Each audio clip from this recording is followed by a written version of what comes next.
me di cuenta de que estábamos, o que estamos como enfrascados en una sola visión de la arteriosclerosis y que la causa única es el tema grasas. Y lo ves en la consulta, en la práctica diaria, a los pacientes se les pide analítica y que por favor el LDL esté por debajo de 50. Hemos llegado a esas cifras y que el colesterol total por debajo de 200 y nada más. No nos fijamos en otra cosa y subir la dosis del medicamento concreto. Entonces ahí fue cuando poco a poco, o sea, yo ya llevo en esto, yo diría que unos 15 años, desde que empecé a mirar eso, a abrir una caja de Pandora que se llama factores de riesgo no típicos. Podemos ahondar, si quieres o no, en los factores de riesgo del estudio Framingham, que son los típicos: el tabaco, el colesterol, la diabetes, la hipertensión, la historia familiar. Al principio se hablaba mucho de la personalidad tipo A, hoy en día se habla más del estrés como factor de riesgo, pero también se deja ahí al, yo qué sé, al antidepresivo, vaya usted al psicólogo, pero no se ahonda tampoco mucho en ese tema del estrés. Entonces sí que haber abierto en un momento la duda a que no todo era colesterol fue lo que me hizo empezar a investigar y a mirar con otros ojos qué es lo que está pasando, porque la incidencia de la enfermedad cardiovascular y del ictus, lejos de haber disminuido, ha aumentado la incidencia. Una cosa es que la mortalidad ha disminuido gracias a la angioplastia primaria, a los stent coronarios, a los avances en las unidades de ictus y de infarto, pero la incidencia no para, aunque tengamos los colesteroles más bajos de la historia, creo yo. Sí, de acuerdo. Yo creo que sí podríamos hablar un poco del estudio de Framingham, que quizás fue el inicio del descubrimiento de esos factores de riesgo, aunque tiene también ciertas controversias este estudio. Me imagino que comentarás sobre eso. Pero sí es verdad que ahí, como fue un estudio de tantas décadas, se pudieron identificar algunos factores. Y si mal no recuerdo, el nivel de colesterol que se vio como riesgoso era más de 300 en el estudio de Framingham. Y bueno, cuéntame un poquito sobre ese estudio, tu visión de este. Y la visión del método científico nuestro, que el que nutre nuestra ciencia médica, el que nutre cientos de, yo diría cientos de miles de revistas que salen cada semana de las diferentes especialidades, es un método científico bastante, digamos, pobre en la sustentación, que es la correlación estadística. Tú puedes tener una hipótesis cualquiera y, y hay gente que ha hecho, se ha animado a hacer estudios de este estilo, por ejemplo, el color del coche y la incidencia de angina de pecho. Y tú puedes hacer un ensayo clínico de este estilo y encontrar diferencias estadísticamente significativas. Y puedes concluir con certeza de que tener un coche azul se asocia, me lo invento, con tener más enfermedad coronaria y tener datos estadísticamente significativos. Eso nos lo hemos creído como que es igual a causa-efecto, cuando lo que estamos hablando es simplemente una correlación estadística entre un grupo A y un grupo B, y entonces asumimos que esa correlación puede tener una tendencia y en algunos casos una causa-efecto. Pues el estudio de Framingham, que es un pueblecito al lado de Boston, en Estados Unidos, marcó por allá por los años 50, 60 del siglo pasado lo que se conoce como factores de riesgo de enfermedad cardiovascular. Los pacientes que tenían arteriosclerosis, sea coronaria, sea neurológica o sea de extremidades inferiores, pues se vio que el fumar, la diabetes, tener niveles altos de colesterol, tener la tensión alta, tener una historia familiar, luego también la obesidad, el sobrepeso, y finalmente el estrés o personalidad tipo A eran los factores de riesgo cardiovascular. Y eso lo cogió la ciencia médica, se fue desarrollando en base a eso, pues estrategias farmacológicas de tratamiento para la diabetes, para la hipertensión, para el colesterol, incluso para dejar de fumar se han sacado fármacos, los antidepresivos y los somníferos para el estrés, y no se amplió más. Yo escribí un artículo por allá en el 2015 que se titula Desde el Framingham hasta el Hunt 2, 60 años señalando al culpable equivocado. Porque el Hunt 2 es un estudio hecho patrocinado por una universidad de Noruega, sin fondos de ningún tipo de laboratorio, sino todo con, digamos, un estudio muy aséptico en ese sentido, fondos públicos de Noruega o fondos de beca para investigación. Y es un estudio, yo diría que con la misma potencia estadística que el Framingham, porque cogen más de 30.000 adultos noruegos y les hacen un seguimiento durante 10 años. Y ellos encontraron, con el ánimo de poner en tela de juicio las guías de actuación de la Sociedad Europea de Cardiología, básicamente, que es la que manda la parada, digamos, la que nos dice qué tenemos que tratar y qué cantidad de colesterol aceptar y esas cosas, pues ellos encontraron que un colesterol por encima de 270, sobre todo en mujeres, se asocia con menos mortalidad cardiovascular. Yo cuando vi aquello, yo estaba en este camino de estar cambiando de paradigma, de poderlo entender, porque hay algo que se debe tener siempre por delante. Es decir, los médicos cuando estamos en una consulta debemos hablar desde la ciencia, desde la evidencia científica más estricta, porque tenemos el deber de estudiar y de ver que lo que estamos diciendo es verdad, y luego desde la ética. O sea, yo no me atrevía a contar esto al principio públicamente porque decía, a ver, tengo que estar muy seguro de lo que estoy diciendo. Y yo creo que lo mismo le va pasando a los ya muchos médicos que nos vamos dando cuenta de esto. Hay ya muchos cardiólogos, médicos internistas a nivel internacional que nos hemos dado cuenta de que la jugada del colesterol a lo mejor no se entendió del todo bien. Entonces el HAN2 para mí fue como esa campanada o ese apoyo sólido, esa piedra sobre la que me podía apoyar para decir, oiga, lo que viene diciendo pues el doctor Mercola, el doctor Sinatra, un montón de médicos que son llamados integrativos y que no son especialistas del todo. Yo estaba apenas entrando en la dinámica de la medicina integrativa y claro, vas encajando cositas. Entonces, si entendemos que la ciencia médica se basa en la correlación, perdón, y no necesariamente en la causa-efecto, podremos entender que a veces entendemos como causa-efecto lo que es una simple correlación. Y que de ahí, si profundizas mucho, pues con una creencia un poquito verdad a medias, puedes generar un edificio potente equivocado o que esté parcialmente equivocado. Entonces, hay mucha más evidencia científica de la que pensamos. Cuando se habla de las grasas y que las grasas son malas, somos demasiado simplistas. Los médicos no somos nutricionistas, no estamos formados para ser nutricionistas. Y yo que particularmente hice la especialidad de cardiología 2 veces, el tema de grasas saturadas, grasas insaturadas, omega 3, eso pasaba muy superficialmente con algún médico que estaba más o menos enterado del asunto, pero no hay profundidad para entender lo que es eso. Y si quieres ahondamos en el tema bioquímico de lo que son las grasas, de todos los papeles que hay, para que salgamos de la simplicidad que hay hoy en día de grasas saturadas son malas y colesterol es malo porque tapa las arterias. Y ahora que se ha puesto de moda la lipoproteína A, pues vamos teniendo un montón de fregados adicionales que al final llevan a lo mismo, que es grasas malas porque tapan arterias, cuidado con las grasas. Eso hay que mirarlo con una lupa un poquito más detallada. Sí, de acuerdo. Mirando otro espectro, digamos, de patología, por ejemplo, en la enfermedad, la dislipidemia familiar hereditaria, que es una enfermedad rara, cuando es homocigota, cuando viene de padre y madre, en la cual sí, efectivamente, incluso niños pequeños pueden tener enfermedad cardiovascular, repito, es muy rara. Ahí evidentemente sí podemos ver en este tipo de enfermedad cardiovascular una etiología basada en los lípidos, ¿cierto? En este caso. Sí, claramente, ese es el único caso que yo a día de hoy sigo recomendando tratamiento a saco, o sea, Claro. tratamiento con las herramientas farmacológicas que hay. Por eso antes, cuando hablaba del método científico, decía, todos tenemos verdades parciales, nadie tiene la verdad absoluta.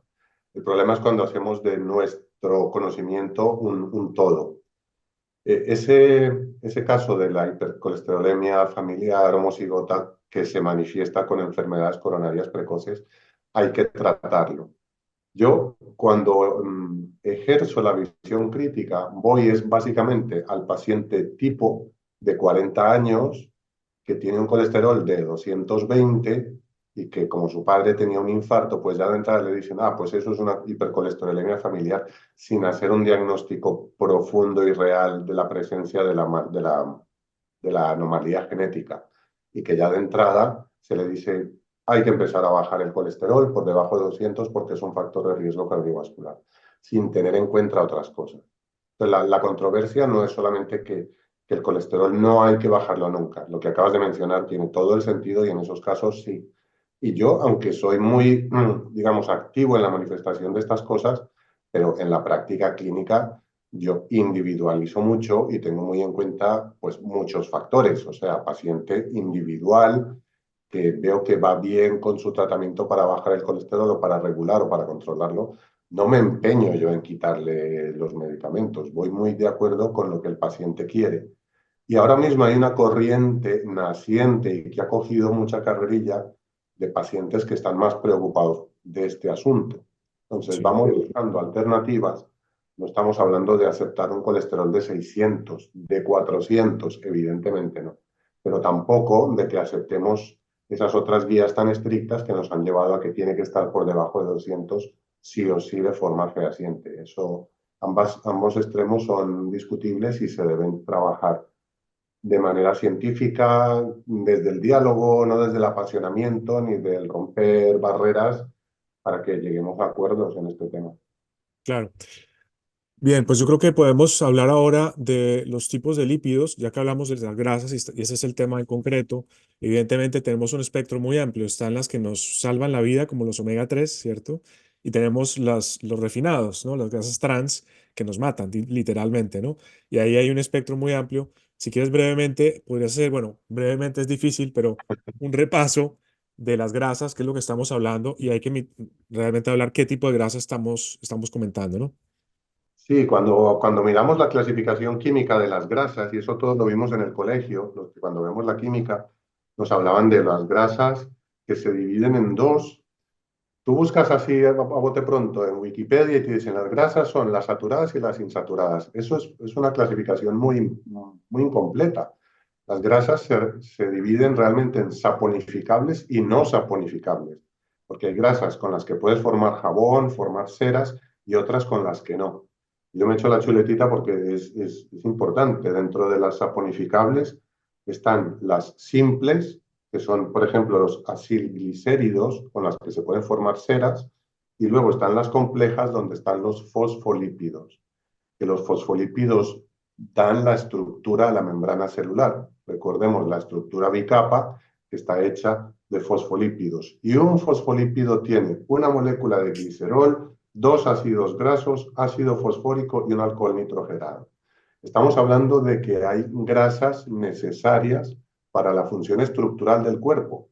La grasa no es solamente colesterol, triglicéridos y ApoA, lo que estamos acostumbrados y de una manera un poquito simplista. Y si nos vamos a los no saponificables, están los esteroides, donde está incluido el colesterol, están los terpenoides, donde están incluidas las vitaminas liposolubles A, D, E, K, están las prostaglandinas. Si nos vamos por la vía de los ácidos grasos, que es una de las formas de grasa, ahí sí que podemos tener varias clasificaciones. Los ácidos grasos depende de los números, de lo largo que sea la cadena de carbonos, de si son saturados o insaturados, y dentro de los insaturados, los monoinsaturados, los poliinsaturados, y luego las grasas trans. Es aquí donde hay también un campo importante para profundizar. Cuando se habla de grasas saturadas son malas y de entrada se va al alimento, ahí se está cometiendo una injusticia importante. Hay una corriente de la que yo formé parte y que luego, gracias a estudiar el tema del aceite de coco, me salí de esa corriente. Una corriente que dice que el aceite de coco es perjudicial para los pacientes porque puede, al tener grasas saturadas, puede producir enfermedad cardiovascular. Eso es un error. Hay que entender la clasificación de ácidos grasos saturados e insaturados y saber que ambos son necesarios. Lo explico, intento explicarlo. Los ácidos grasos insaturados son aquellos que en algún punto de la cadena de carbonos tienen un doble enlace. Y en ese doble enlace, físicamente, el ácido graso puede tener flexibilidad, o sea, se acoda, puede haber un acodamiento. Esos ácidos grasos insaturados, porque tienen un acodamiento, son útiles para la permeabilidad de la membrana. Entonces, en aquellas células en las que la permeabilidad es importante, es necesario que haya ácidos grasos insaturados o poliinsaturados, como son los omega 3. Pero los ácidos grasos saturados no tienen ningún doble enlace entre los carbonos y por eso son como fosforitos rectos. ¿Estos para qué sirven? No facilitan la permeabilidad de la membrana, pero sí facilitan la conducción eléctrica, por ejemplo, la conducción de la información intercelular. ¿Esto donde es muy importante? En las neuronas. Las neuronas tienen que haber ácidos grasos rectos para que la conducción eléctrica y la conducción de los potenciales transmembrana sea más rápida. Las grasas saturadas son útiles, sobre todo a nivel neurológico. Y si vemos cuando hablamos de los fosfolípidos, hay nombres que van siempre al sistema nervioso. Hay cerebrósidos, gangliósidos, esfingomielina. Muchos de los trastornos nerviosos de nuestra era moderna, yo creo que vienen derivados de haber demonizado las grasas saturadas. El aceite de coco, ¿qué pasa con el aceite de coco? Es un aceite rico en ácido láurico. El ácido láurico es un aceite, es un ácido graso saturado, que según el convencionalismo sería peligrosísimo porque el ácido saturado va a tapar las arterias. Sin embargo, el ácido láurico está presente en la leche materna. Si acudimos a la sabiduría natural y sabemos que el bebé se desarrolla, sobre todo su desarrollo neurológico es en el estado de cetosis que aporta la leche materna, la lactancia materna, y que hay ácidos grasos ahí, eso tendríamos que usarlo como ejemplo para aplicarlo en esto que estamos viviendo. Es decir, que hay desconocimientos por ignorancia de estas cositas. Entonces, no es del todo correcto decir grasas saturadas, mantequilla, ácido tal, aceite de coco. Hay que ahondar un poquito más en que hay ácidos grasos saturados e insaturados. Lo importante en esto, ¿y dónde está lo tóxico? En lo que se llaman las grasas trans. Las grasas trans son falsos ácidos grasos saturados. O sea, tendría que, el que lo quiera explicar, están en vídeos y se encuentra fácil en información en Internet. Un ácido graso que es insaturado, es decir, tiene el doble enlace, pero que por la organización de los hidrógenos se comporta de forma recta, no es flexible.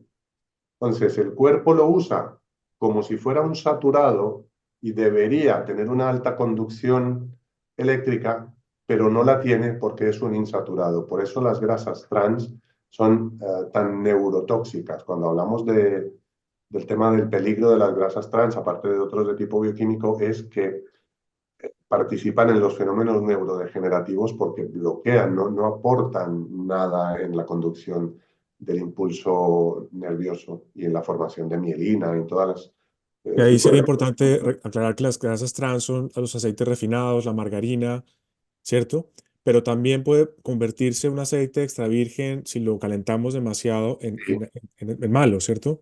Correcto, el aceite de oliva cuando lo calientas por encima de determinada temperatura pierde sus propiedades. El aceite de oliva es bueno, es buenísimo, pero para su consumo crudo. Ahí también hay algunas controversias, dice que mejor para cocinar el aceite de coco. Pero bueno, a veces hay que ser más prácticos, porque cuando tú estás en la cocina no estás ahí pensando en omega 3 en tal, sino de si de entrada te quitas las frituras o las dejas para de vez en cuando, pues ya ese problema no lo tienes en tu Claro, cocina. genial. Bien, como estamos hablando al final de la enfermedad cardiovascular y del endotelio, ¿cierto? Y evidentemente hay varias causas que lo afectan. Ahora pienso la hipertensión, el azúcar, los metales pesados, las grasas trans, ¿no? Y el exceso de grasa que no se metaboliza de forma adecuada. Quisiera que habláramos de la fisiopatología realmente en esos pacientes que efectivamente, como por ejemplo en el caso de la enfermedad hereditaria de hipercolesterolemia, en el que realmente sí produce la enfermedad, digamos, arteriosclerótica, ¿Cómo es que funciona eso? ¿Qué es lo que pasa a nivel del endotelio en estos casos en concreto? Son varios fenómenos. A mí me gusta uno digamos que sirve de común denominador, es la inflamación del endotelio. Ajá. Es un fenómeno inflamatorio como en cualquier otro tejido. Y en la inflamación siempre va a participar el colesterol y su interacción con los lípidos proinflamatorios. Lípidos proinflamatorios conocemos varios, los tromboxanos, los leucotrienos, el ácido araquidónico, esos llegan, digamos, a echar leña al fuego. Y otros lípidos como el colesterol, que va embarcado en las LDL, llega allí con ánimo de regular el incendio, de que no haya tanto incendio. Ese es un fenómeno que siempre, siempre, siempre tengo yo en cuenta y animo a todos los colegas y a toda la gente a que tengamos en cuenta que el fenómeno inicial de la arteriosclerosis a lo mejor no siempre es la placa grasa, sino que es la inflamación que lleva al depósito de grasa. Eso es una parte importante. Luego hay otro concepto que es el de endotelio permeable, que puede ser, digamos, consecuencia de la inflamación, el endotelio se puede hacer permeable y que empiece a pasar, a atravesar la membrana, digamos, la barrera endotelial, por llamarlo de alguna manera, sustancias como cristales de ácido úrico, cristales de colesterol, LDL cristalizado, metales pesados, la propia insulina, la glucemia. Hay muchos disruptores endoteliales que también hay que echar en cuenta, digamos, la presencia del óxido nítrico. O sea, Claro, esto la hipertensión también, ¿no? La tensión la arterial también. tensión alta, el shear stress, el estrés por cizallamiento que produce una tensión alta en alguna parte, um, pueden ser todos factores desencadenantes. A veces nos gustaría ser simplistas y encontrar una causa para todo, pero siempre es un asunto multifactorial. Inflamación, permeabilidad endotelial, disfunción endotelial por falta de óxido nítrico, por falta de ácido ascórbico. El ácido ascórbico, la vitamina C, tiene 6 puntos bioquímicos en el endotelio normal, participa en 6 movimientos enzimáticos en el endotelio. Entonces hay varios factores. No es solamente que sí, que si el colesterol que circula por la sangre se va a pegar de la pared y va a generar una placa. Eso puede pasar en algunos casos, pero hay que abrir la mente a que hay otro tipo de problemas que generan la placa ateromatosa. Sí, y a nivel de diagnóstico, ya entrando en temas más prácticos, quizás en un paciente, cuando tú analizas su perfil lipídico y ves el HDL, que es el, entre comillas, llamado el colesterol bueno, ¿no? Que eso es debatible, y el LDL el malo, y el VLL el más malo, digámoslo así. ¿Cómo lo miras? Y quisiera que hablaras también del ApoB, que está muy de moda, la lipoproteína de LDL ApoB, tipo B, en la que, bueno, pues se está hablando de su injerencia en la enfermedad cardiovascular, y hay una tendencia actual a bajarlo bastante en sangre, incluso por debajo de 60 se está buscando ese objetivo. ¿Tú qué opinas de eso? Yo sé que son varias preguntas, pero para redondear. Y a ver, las lipoproteínas no son colesterol. Eso se ha, digamos, hecho esa clasificación. Hemos asumido como en sociedad, incluso a nivel científico, el LDL es colesterol malo, el HDL es colesterol bueno. Y ha salido ahora la lipoproteína A y se está hablando ya más de lipoproteínas y la ApoA, ApoB son como derivados de todo el mundo de la lipidología que es muy amplio. Es decir, podríamos estar horas y horas describiendo todo eso y haría falta diapositivas para poderlo explicar. Pero la lipoproteína es como el autobús que transporta grasa en la circulación, porque por la sangre, en condiciones normales, debe viajar libremente solo aquello que sea hidrosoluble. Lo que no es hidrosoluble, y el colesterol no es hidrosoluble, y los triglicéridos no son hidrosolubles, deben viajar como en autobuses, en moléculas transportadoras. Esos son las lipoproteínas. ¿Cómo hice yo para entender esto de que el HDL no es colesterol bueno, sino que es un transportador, es como un autobús de línea que va de la periferia al hígado, y las LDL son otro autobús de línea, pero que van del hígado a la periferia? No es que sean buenas ni malas, es que cada uno está cumpliendo una función determinada. Cuando apareció el modelo básico de Pischinger en mi vida, dije, aleluya, aquí lo entiendo, lo he podido entender. El modelo básico de Pischinger nos habla de que la célula, como fruto del metabolismo de grasas y carbohidratos, produce colesterol. Cuando habla de la célula, Pischinger dice que la célula hace lo mismo que el ser humano. Respira, o sea, incorpora oxígeno y exhala, echa CO2. El oxígeno llega por la arteriola y el CO2 sale por la vénula. La proteína que llega para ser metabolizada, llega por la arteriola, la proteína, y sale ácido úrico, como si fuera el pipí de la célula, la orina de la célula. Y la caca de la célula, el excremento de la célula, como fruto del metabolismo de grasas y carbohidratos, pues es el colesterol. Ese colesterol lo cogen las HDL y lo llevan al hígado porque es un producto de desecho de la célula.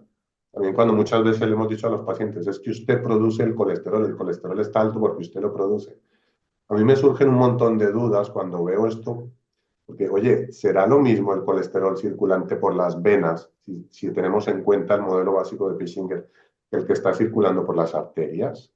¿Y dónde está para poder validar lo de una cifra determinada? Es decir, que si tienes más de 200 de colesterol, tienes más riesgo cardiovascular. ¿Cómo sabe el cuerpo? A ver, es una pregunta un poco simplista, pero si quitamos el tema de que a más posibilidad, decimos, aunque tuviéramos 50 de ese colesterol tan malo, eso también me puede tapar arterias. Entonces, si fuera el colesterol, esa especie de chapapote que va tapando la arteria, eso tendría que estar en cero. Y no está en cero, porque el cuerpo es parte de su metabolismo de grasas y carbohidratos coger un tipo de colesterol y que las HDL lo lleven al hígado. Eso lo hemos interpretado como que es colesterol bueno porque aleja el colesterol de las arterias. Cuando hay un fenómeno inflamatorio o cuando tiene que haber colesterol en las gónadas para que se produzca la testosterona o cuando tiene que haber colesterol en los ovarios para que se produzcan los estrógenos, porque el colesterol ya sabemos que es precursor de hormonas, precursor de vitamina D, el 7 de hidrocolesterol debajo de la piel es el que es estimulado por la luz ultravioleta del sol para producir la vitamina D, para desencadenar la reacción que acabará produciendo la vitamina D. Pues ese es el autobús de línea LDL, el que lleva colesterol que ha sido a lo mejor fabricado en intestino y en hígado y tiene que ir circulando a las células donde se requiere la presencia de ese colesterol. Creo que es por ahí por donde se ha entendido mal lo de colesterol bueno, colesterol malo. Y ya lo otro, pues el lipoproteína es un tipo de lipoproteína de baja densidad, LDL. La clasificación de las lipoproteínas incluye 7, las VLDL, los remanentes de VLDL, los kilomicrones, las de densidad intermedia, las de baja, las de muy baja. O sea, desde siempre se ha conocido esto en la lipidología y el papel que tienen en muchas otras enfermedades, los kilomicrones con la pancreatitis, todas esas cosas. Entonces yo pienso que nos haríamos un favor los del entorno cardiovascular si paramos un poquito el carro y nos ponemos a estudiar a fondo la lipidología y relajamos un poquito el tema de que tiene que estar por debajo de un número. Sí, de acuerdo. Eh, de todas maneras, a nivel práctico, ¿tú tienes algún límite en el cual dices, mira, efectivamente hay algo que está pasando a nivel metabólico que tenemos que revisar como una alarma? ¿Hay algún valor que tú tengas en cuenta para la LDL o el colesterol o simplemente ves todo el cuadro, digamos, completo del paciente a nivel de azúcar, etcétera, y con base en eso, pues tomas decisiones? ¿Cómo lo haces? Sí, a ver, yo me acuerdo que cuando terminé la carrera hace ya unos añitos, en el año 88, el valor total que aceptaban de colesterol era 300. Y no había más infartos que ahora. Luego apareció por ahí la fórmula 200 más la edad, porque claro, estamos en el mundo que estamos y hay que apoyarse en las herramientas que estamos acostumbrados. Pero siempre con una visión un poquito crítica. Yo uso ahora mismo los valores de lípidos para ver si el paciente realmente está llevando una dieta y entonces le hago mucho más caso al valor de triglicéridos.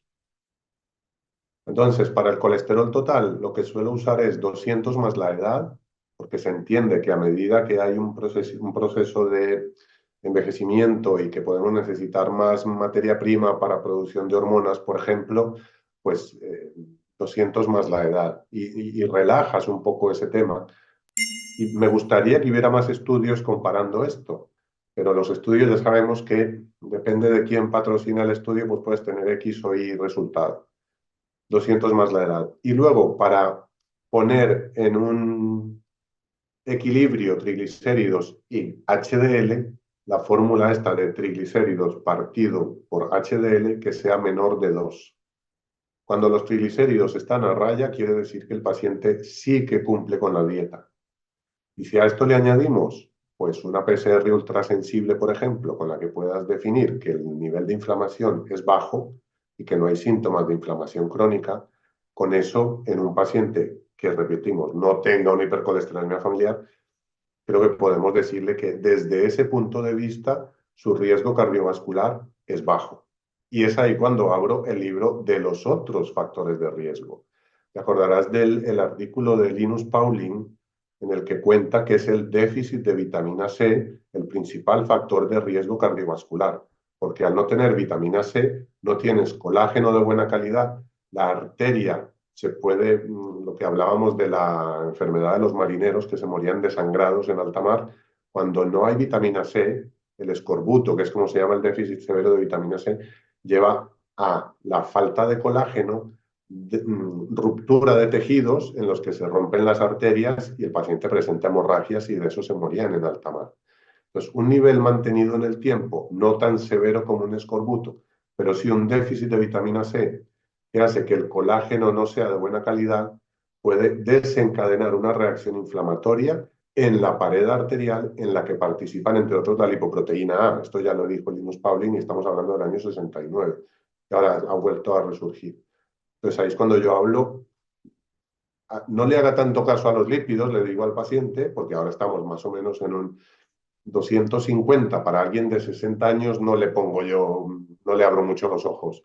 Y si los triglicéridos partido por HDL está bien, me voy a la vitamina C, me voy a la enfermedad periodontal, de la que casi nadie habla y es un factor de riesgo muy importante, me voy a los metales pesados y me voy al estrés como grandes factores de riesgo no Y la típicos. deficiencia, perdón que te interrumpa, del omega 3, ¿no? Tanto en la dieta como a veces se requiere, no siempre de suplementación, pero ojalá se pudiera solamente con la dieta, ¿no? Me refiero al omega 3 del pescado, ¿no?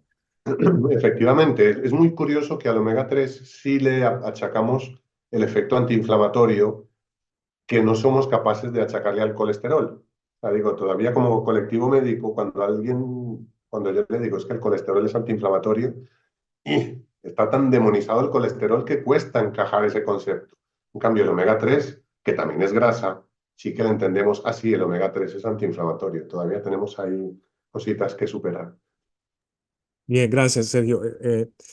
Ahora hablemos un poco del azúcar. Creo que tenemos que dar más énfasis a nivel de divulgación de el azúcar o los carbohidratos o el exceso de carbohidratos como un aspecto de fisiopatología, de generador de cardiopatología, ¿no? Incluso muchas veces más que las grasas, obviamente cuando no son refinadas o trans. Entonces, hablemos un poco de los carbohidratos y su relación con los triglicéridos, que no todas las personas asocian, que son básicamente otra versión de lo mismo, ¿no? Sí, perdón, cuando uno se atiborra de azúcar y le da por comer dulce y dulce y dulce y echa una barriga y le hacen una biopsia de esa barriga, no encuentran azúcar, encuentran grasa. Y es porque los triglicéridos son básicamente eso, son la forma como tiene el cuerpo de guardar el exceso calórico, que es para lo que el cuerpo realmente está diseñado. El cuerpo no está diseñado para quemar, está diseñado para guardar. Y a nivel de la célula, se conoce que la producción de energía, que en términos bioquímicos es el ATP, es mucho más sencillo para el cuerpo sacar energía del carbohidrato que de la grasa. Entonces, cuando tú te levantas por la mañana y enseguida te metes una dosis de carbohidratos, eso tiene un par de efectos que hay que considerar para el riesgo cardiovascular. Primero, que cuando tú rompes el ayuno con carbohidratos, haces una subida de insulina que posiblemente te va a pedir un segundo desayuno más adelante, es decir, más carbohidratos. Y evitarás la posibilidad de que el cuerpo queme grasa, que la grasa que ha almacenado la vaya quemando, que es lo que una de las cosas que promueve el ayuno intermitente es esa, para que el cuerpo queme grasa. Porque, claro, el cuerpo lo vas a acostumbrar a que queme, a que obtenga la energía del carbohidrato y no tanto de la grasa, que es más demandante metabólicamente. Si hay un paréntesis, perdona que te interrumpa, a propósito de la insulina. Y cuando hay insulina alta, el cuerpo evidentemente no va a utilizar como fuente de energía la grasa, sino los carbohidratos. Y por lo Claro. tanto, eso va a hacer que haya más inflamación. Y la insulina es muy importante también. Ojalá la pedamos también en ayunas, así como pedimos el azúcar, la glucosa, también miremos la insulina. Perdona, sigue. Sí, no, eso está muy bien y agradezco porque una de las cosas de la insulina, que se habla poco de ella, es que es un vasodilatador de las arteriolas de resistencia. Las arteriolas de resistencia son esas últimas que tienen capa muscular, porque a nivel del capilar, en el capilar ya no hay capa media, el capilar es puro endotelio. El capilar es donde se va a filtrar la sangre al espacio extracelular para que ya los nutrientes estén ahí a disposición de las celulitas.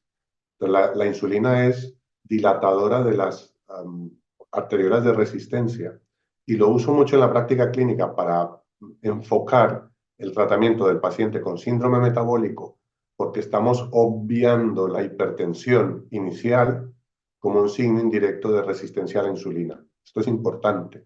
Mucha gente desarrolla hipertensión en el mismo momento que está empezando a desarrollar intolerancia a la insulina.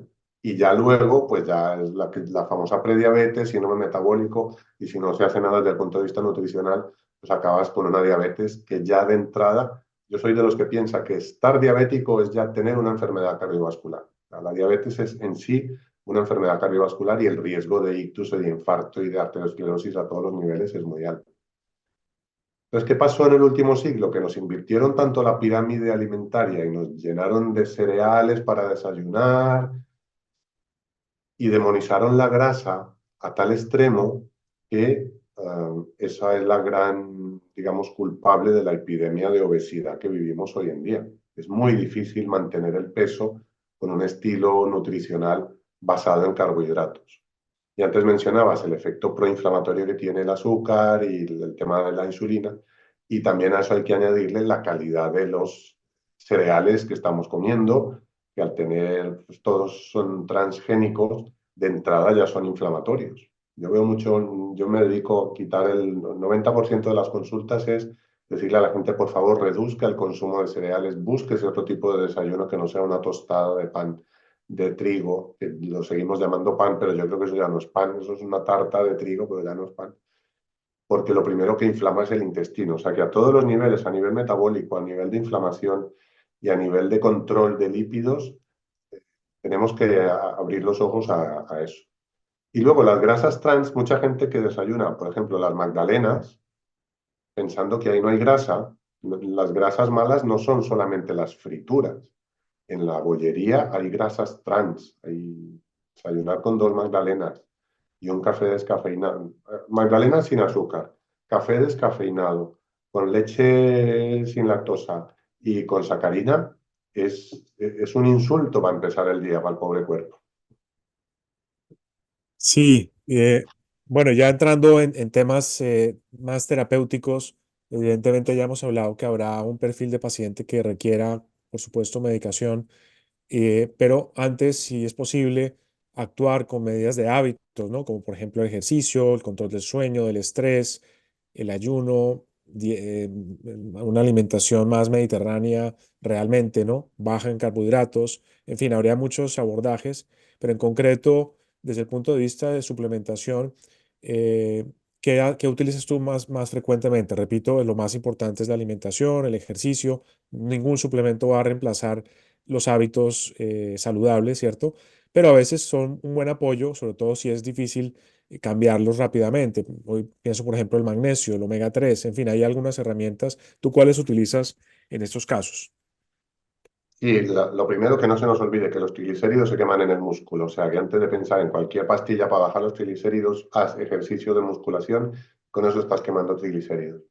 Por la vía del suplemento, Lo que has mencionado es el ABC, los omega 3, tanto en fuentes nutricionales como en suplementos de buena calidad, EPA, DHA, el magnesio, aunque antes decía que la correlación estadística es la fuente de nuestra información científica.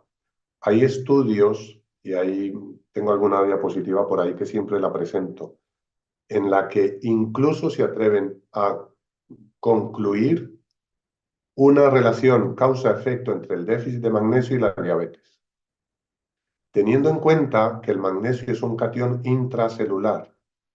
No es el magnesio circulante el que nos debe interesar. Es decir, que un paciente le hagamos una analítica de magnesio circulante y sea normal, puede no ser suficiente. Ese paciente puede estar hipomagnesémico a nivel intracelular y no estar teniendo, digamos, suficiente magnesio donde debe estar a nivel intra.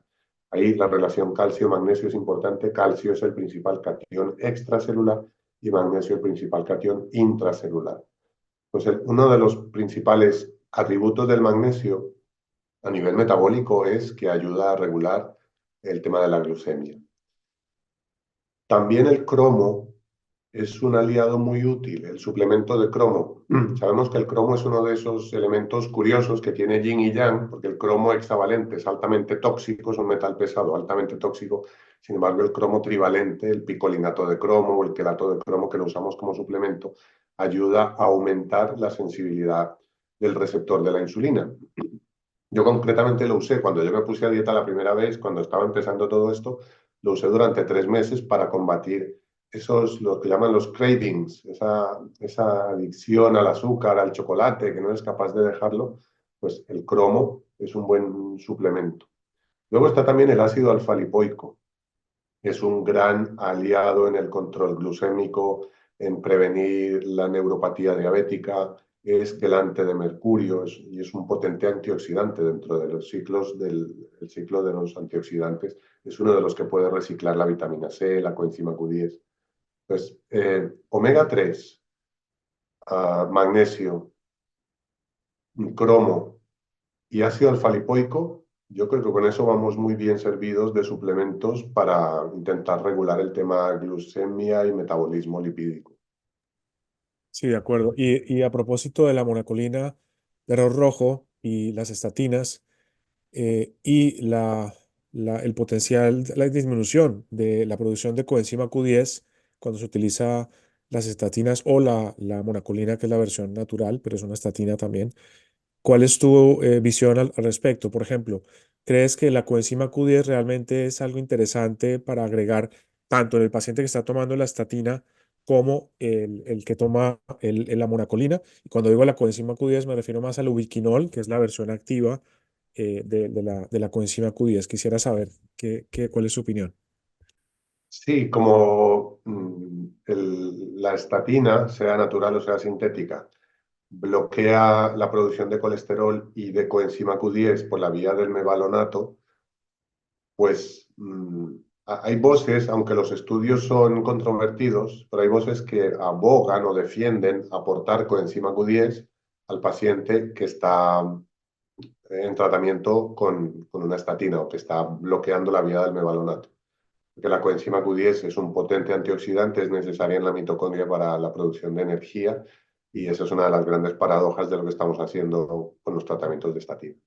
Entonces yo me encuentro ahí dos cosas. Primero, la paz mental del paciente, que el paciente esté tranquilo, respetar mucho el sitio en el que el paciente está, porque hay pacientes que acaban de tener un infarto, que tienen el miedo metido en el cuerpo y que están convencidos de que su colesterol tiene que estar por debajo de 200.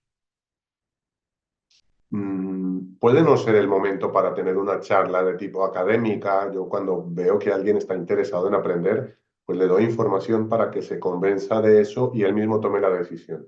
Pero en esos casos, pues o acudimos a la estatina farmacológica y le digo, oiga, como vamos a bloquear también coenzima Q10, sería bueno que suplementara con coenzima Q10 para evitar el efecto negativo de eso, el envejecimiento y la oxidación que va a producir el tratamiento con la estatina.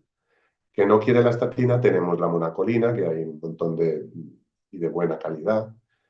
Pero también está el paciente que dice de entrada, aunque haya tenido el infarto, aunque tenga el miedo en el cuerpo, pero que entiende las otras vías y dice, no, no quiero bajar mi colesterol, no quiero bajar mi colesterol. En este caso, el darle coenzima Q10 no sería ya tanto para suplir el daño que puede producir bloquear la vía del mevalonato, sino porque también la coenzima Q10 es uno de los cuatro fantásticos del doctor Sinatra que va a mejorar la función cardiovascular. Si has tenido un infarto, tienes por ahí algún trozo de miocardio aún aturdido, darle coenzima Q10 va a ayudar a mejorar ese remodelado y que el corazón recupere la función sistólica lo antes posible, junto con la ribosa, con la carnitina y con los omega 3 y el magnesio, que son como el grupito de cardioactivos, de suplementos cardioactivos.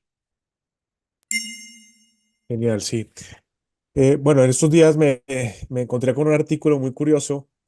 Tengo que aclarar que es una descripción de caso clínico, no tiene una validez estadística muy alta. Además, el que lo escribió fue el paciente que se experimentó, o sea que, pero bueno, el que se lo hizo está estudiando medicina y además es un PhD de Oxford, o sea que, y medicina en Harvard, o sea que no es cualquier persona y describía el tipo de paciente que está haciendo dieta cetogénica realmente por alguna enfermedad, por ejemplo, eh, temas de epilepsia o alguna otra circunstancia que requiere dietas estrictas de tipo cetogénica. Y en esos pacientes es muy habitual encontrar niveles de LDL muy altos, por encima de 300, 400, incluso más, y que curiosamente, cuando este tipo de paciente, repito, es el paciente delgado, con una HDL alta, ¿cierto? Unos triglicéridos bajos, pero un LDL bastante elevado, ¿cierto? Y que se ha visto, eso ya revisando la literatura, que hay una relación estadísticamente significativa entre esos pacientes delgados y ese LDL elevado. Repito, los pacientes están haciendo dietas cetogénicas y que son delgados. Pues resulta que en ellos, al parecer, el agregar un poco de carbohidrato, me refiero a una patata, por ejemplo, ya no digo una galleta Oreo, porque precisamente el artículo habla de eso, un poco también como retando, provocando un poco, efectivamente bajaba la LDL en estos pacientes. Entonces, claro, ¿cuál es tu opinión al respecto? Y se están haciendo estudios ya prospectivos para estudiar este tipo de pacientes con LDL muy alto y hacerles estudios de calcio en el corazón, o sea, unas resonancias especiales, angiografías, para ver si realmente tienen más riesgo de enfermedad cardiovascular. Solo para que me cuentes tu impresión de esto. Sí, a ver, son varias cositas. Yo creo que si no hay inflamación en la pared arterial y no hay permeabilidad endotelial, las LDL que circulen nos tienen que dar igual. Eso es de mi propia cosecha. El problema yo ya no lo pongo en lo que circula por la sangre, sino en lo que es capaz de penetrar el endotelio. Es ahí donde está el problema. Entonces, si tú tienes, como cuando hablamos de intestino, si tú tienes un intestino no permeable y un intestino intacto, da igual lo que circule por la luz del intestino, que eso no te va a intoxicar porque la pared intestinal no va a dejar que eso pase. Entonces, si no hay inflamación del endotelio, creo que tenemos esa, digamos, inmunidad a desarrollar la arteriosclerosis. Pero por otro lado, las LDL, como decía antes, son autobuses, es un autobús de línea.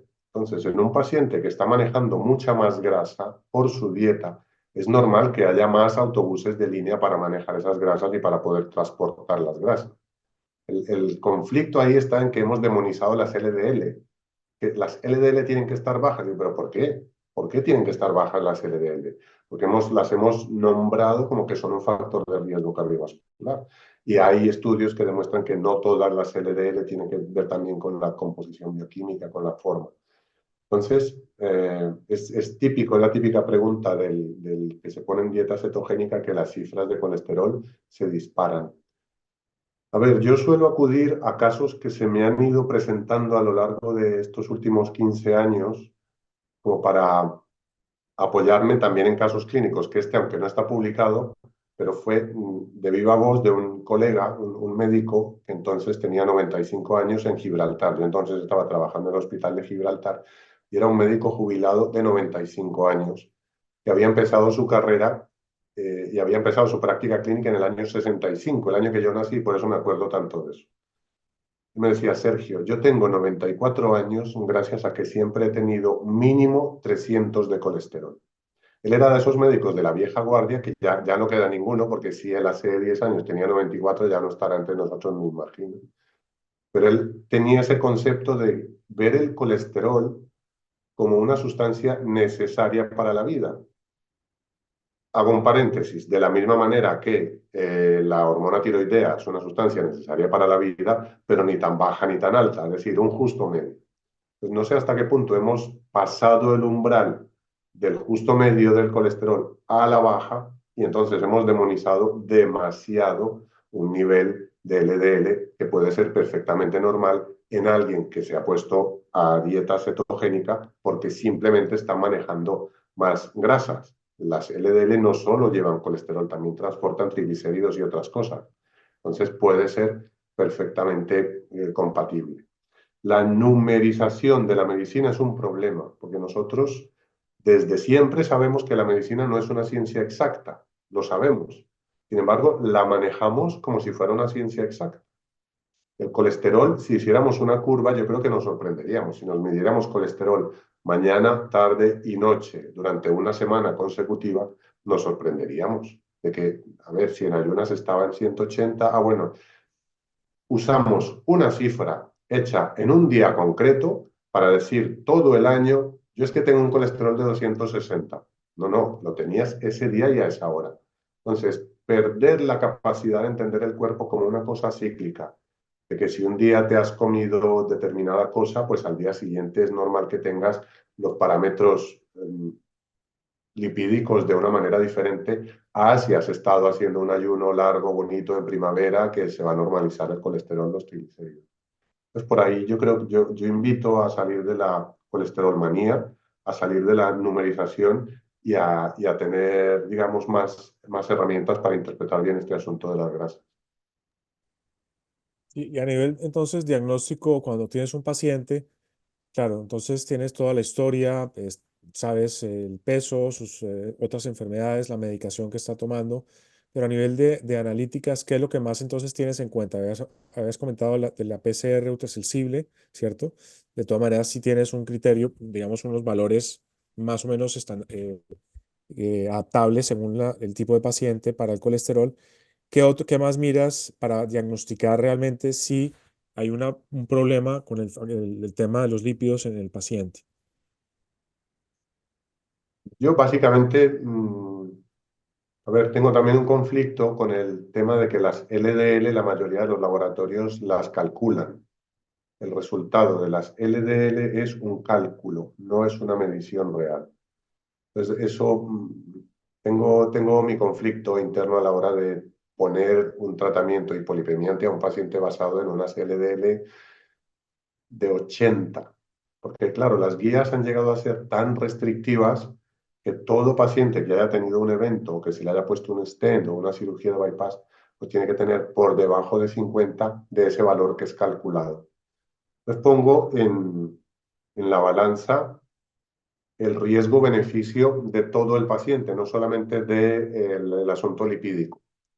Aunque es controvertido, porque veíamos uno de los artículos que me pasaste para preparar la charla, uno de los vídeos hablaba de que hay estudios que demuestran que las estatinas previenen enfermedades neurodegenerativas, pero hay otros artículos diciendo que un colesterol muy bajo mantenido con estatinas a largo plazo puede fomentar enfermedades neurodegenerativas tipo Alzheimer y tipo Parkinson. Y desde que estoy en esta dinámica, yo desafortunadamente no tengo la capacidad investigadora de un equipo de hacer estudios multicéntricos todos los años, pero sí que voy preguntando, cuando me llega una paciente de 75 años con un Parkinson a mi consulta de cardiología, Parkinson recién diagnosticado, y me cuenta, sí, bueno, yo tuve una angina de pecho hace 20 años y desde entonces estoy con la estatina o bajando el colesterol, voy viendo que sí que hay una relación. Gracias a la medicina integrativa que, que tú y yo practicamos, veo la necesidad imperiosa de individualizar.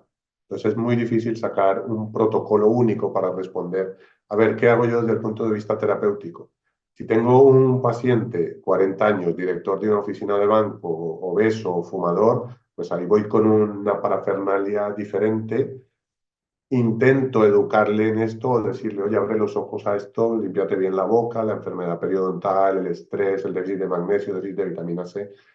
Y si él, por lo que sea, está muy empeñado en mostrarme su analítica de colesterol, pues la analizo, diciéndole que yo utilizo 200 más la edad para el colesterol total y la relación triglicéridos partido HDL menor de 2 para tener una referencia.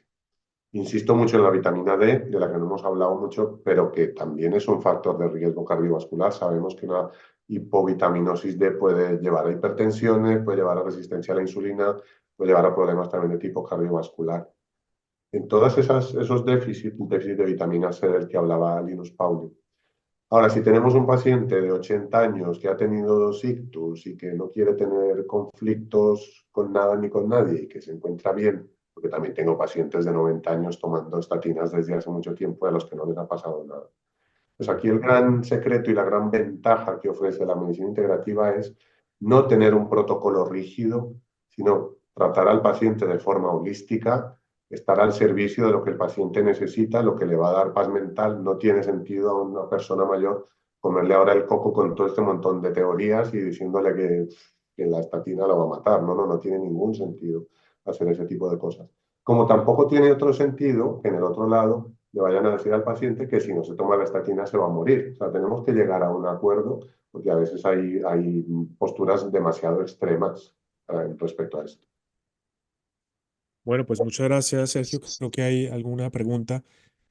Comentan aquí, eh, de los suplementos, ¿hay alguno que tú tomes? Preguntan, para el tema cardiovascular, Yo digamos, de componentes. de forma rutinaria no tomo nada. Voy por épocas. Mi caballo de batalla, digamos que es la hipertensión, cuando se me está yendo de las manos el estrés, asunto familiar o lo que sea, y suelo acudir el magnesio siempre. Magnesio siempre hay alguna forma, sea bisglicinato, sea citrato, sea... Hay un montón de magnesios y cada uno va por épocas. Que estoy un poco estreñido, pues venga, voy a usar el que me ablanda un poquito más. Y la combinación de magnesio con taurina resulta bastante útil en mi caso y sobre todo en pacientes varones, porque he visto que la taurina en pacientes mujeres puede generar más ansiedad, puede ser peor tolerada. En cambio nosotros cuando tenemos hipertensión por estrés, la combinación de magnesio y taurina es ideal. El omega 3 va y viene, el omega 7 también va y viene por el tema de protección de mucosas, un ojito seco que hay a veces cuando ya se van cumpliendo años, pues el omega 7 para esas cosas. El espino blanco, San Espino Blanco le llamo yo, es buenísimo el Crataegus, que es la planta, Crataegus oxycantha, con grandes propiedades cardiovasculares para regular la tensión. Y el gran aliado más que el suplemento es el ayuno intermitente. Desde que Mm. conseguí implantar en mi vida el ayuno intermitente 8-16, tengo todo bastante regulado.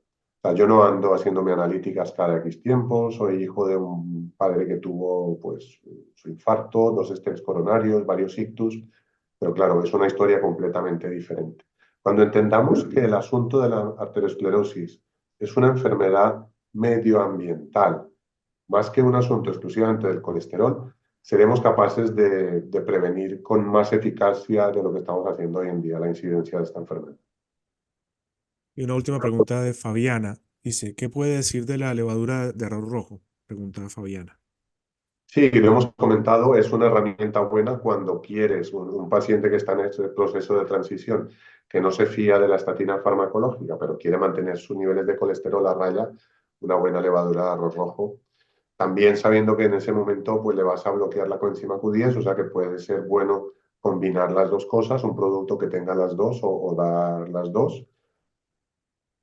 Me resisto a dar suplementos de por vida. No podemos alopatizar la medicina integrativa. No se trata de empezar a tratar enfermedades desde el enfoque ortomolecular. Eso sería hacer medicina alopática usando suplementos nutricionales. No debemos tratar la hipertensión con magnesio, las arritmias con espino blanco, no. Tratamos a Pepito Pérez y Pepito Pérez debe ir haciendo los cambios nutricionales, de estilo de vida, quelarse metales pesados, reparar intestino, de manera que llegue un día en que no necesite ningún suplemento, por ejemplo, en verano, puede pasar el verano sin suplementos, y que tenga la capacidad de decidir en un momento puntual qué suplementos usar como si fuera a hacer la compra en el supermercado. Bueno, Sergio, muchas gracias. Ya para terminar, quisiera que dieras unas últimas palabras a los asistentes que muy amablemente se han conectado, que sepan que habrá más charlas de este tipo. Esta charla estará subida luego para que la puedan ver con más calma. Y bueno, ¿qué quisieras decirles para finalizar? Muchísimas gracias, Jorge, a todos por la asistencia, por la presencia. Es muy importante que abramos los ojos a los factores de riesgo no típicos, porque la enfermedad cardiovascular sigue siendo la principal causa de morbimortalidad en el mundo actual. Junto con el cáncer se pelea en el primer puesto, pero ictus e infarto son la principal causa de muerte. Y no estamos, yo creo que nos queda todavía un buen trecho para encontrar factores de riesgo de los que se habla poco. Hay que abrir ahí la mente y arriesgarse a aprender y hablarle a los pacientes de esos otros factores de riesgo.